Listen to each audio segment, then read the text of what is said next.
কত সৌভাগ্য আমাদের ইসলামের মতো একটা ধর্ম পেয়েছি।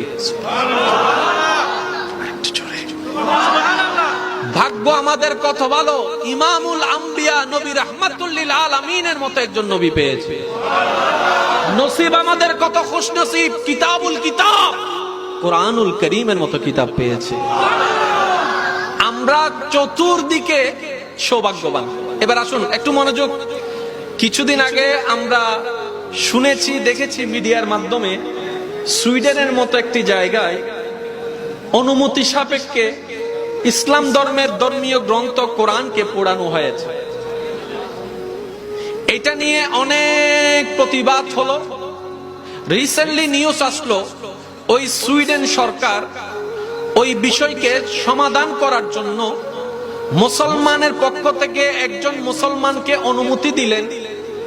ওরা আপনাদের ধর্মীয় গ্রন্থ কোরআনকে আগুন দিয়ে পুড়িয়েছে, এটাই আপনাদের ক্ষোভ, এটাই আপনাদের দুঃখ, এটাই আপনাদের জ্বালা।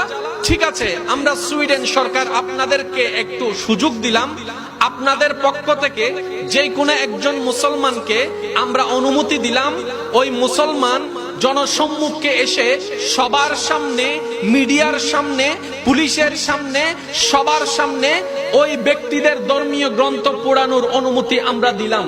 মুসলমানদের ধর্মীয় গ্রন্থ কোরআনকে তারা পুড়িয়েছে, সুতরাং তোমরা মুসলমানের পক্ষ থেকে তাদের ধর্মীয় গ্রন্থ, তাদের ধর্মীয় কিতাবকে তোমরা পোড়াও, আমরা তোমাদেরকে সেভ করব, আমরা তোমাদেরকে সিকিউরিটি দিব, কেউ তোমাদের উপর আঘাত করতে পারবে না।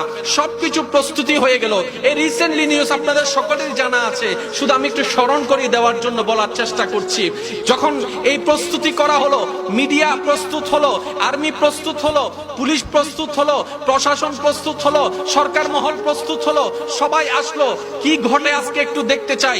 এবার সেই মুসলমান প্রতিনিধি ওনাদের সবার সামনে গেল, সবার মনের ধারণা